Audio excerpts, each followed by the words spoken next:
So thanks everyone for coming. It's a real pleasure to see some familiar faces after several months stuck in my basement. Let's see. I'm gonna start by trying to talk about all of the kind of practical aspects of doing this conference. I'm sure most of you are used to doing Zoom conferences at this point, so you're all old hands. Just a few things to note. There was a little bit of confusion about the time, so we'll try to be more careful about that in future emails. The starting time of the conference isn't totally consistent from day to day, just because we have slightly different numbers of talks and slightly different schedules on different days, so watch out for that. Tomorrow it'll be 10, but some other days it'll be a little later. That's 10 Eastern North America time, which is my frame of reference, but that means 4 p.m. in Central Europe. Note from Kevin's email that there's different link for every day. This is sort of just a security precaution. So if you go to the link from the previous day, there won't be anyone there. There won't be any talks, and you'll be sad. The talks, so some talks are 25 minutes, and that works exactly like you think it will. The speaker will speak for 25 minutes and we'll have 5 minutes for questions. There are also some longer talks, which for everyone's sanity are supposed to be divided into two pieces. So 25 minutes, then a 5-minute break for everyone to get a cup of water and stretch their legs, and then 25 more minutes, and then 5 minutes for questions. Between most talks, we'll have a 15-minute break just to, again, stretch your legs, blow off some steam, and to get the next talk ready.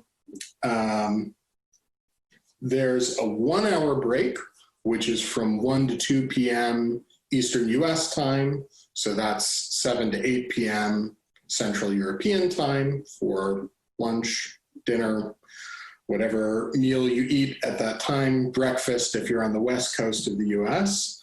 But if you feel like hanging out and chatting, we have some lunch/dinner rooms set up. So there will be also maybe a slightly variable number of them per day.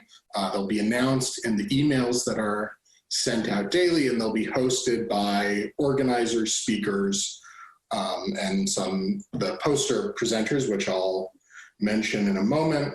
One thing I should mention about those is we've added a new one that wasn't listed in today's email. We'll put a link in the chat. That will be a special room for grad students and postdocs to have time with themselves. I don't know what you guys talk about in there, but that's your business, not mine. Let's see.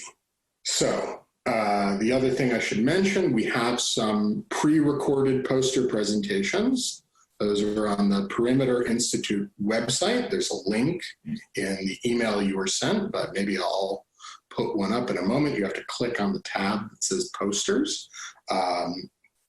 And so those are just 5-minute presentations with a poster to accommodate some of the people who, we can only do so many talks.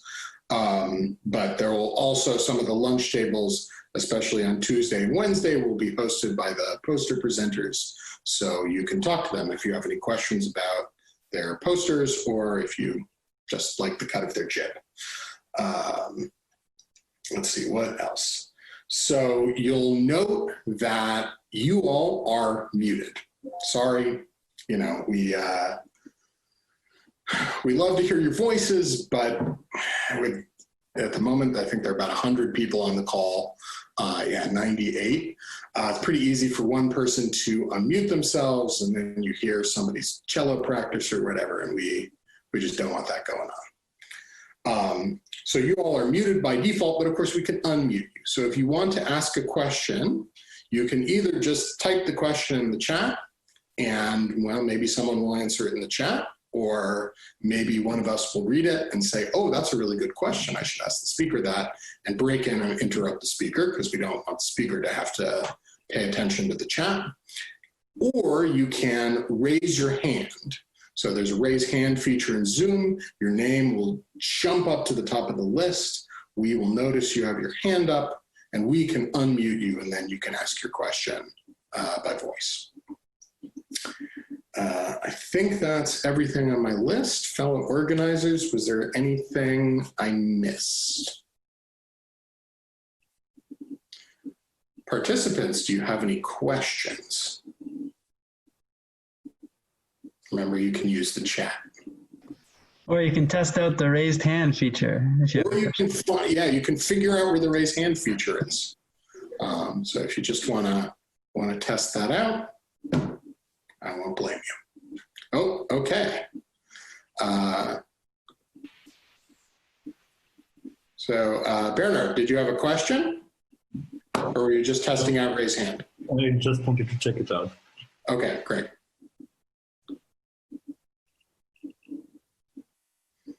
So now I don't know who actually has a question. Great. Thank you.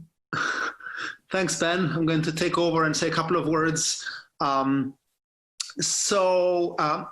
you probably all know, this conference was first conceived as a twinned conference with half the people attending the event in Canada and the other half attending from Germany. That is a conference without transatlantic flights. Now, for better or for worse, the coronavirus has forced us to go one step further and to have this meeting 100% online. But we shouldn't forget that however big and overwhelming the coronavirus crisis might seem right now, in 10, 20, 30, 40 years, it might be almost forgotten. And climate change, on the contrary, I can guarantee you will remain on everybody's mind for a long, long time, with forests burning from pole to equator and cities sinking under rising oceans and people fleeing misery by millions. So every time we take an airplane, we are a tiny bit responsible for that. And so I would say it's quite a relief, even refreshing, to see this event.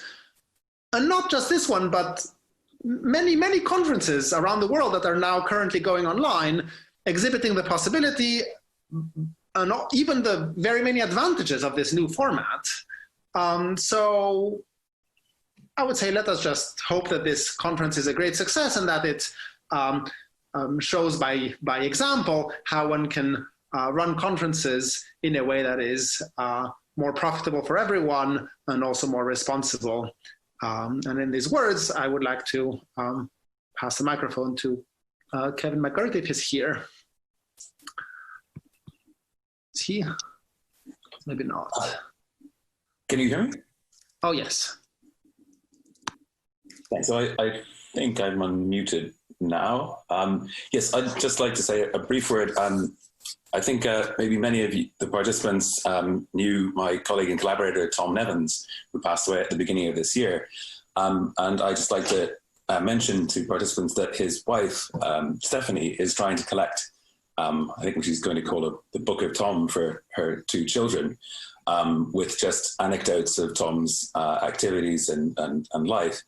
And obviously mathematics was a big part of that. So if people at the conference had any memories of him that they would like to share for such a book, they could email me. I'll stick my email address in the chat.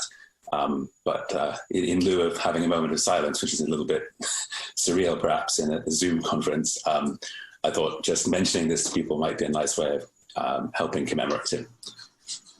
Okay, thanks. Should I pass back to you, Andre? Or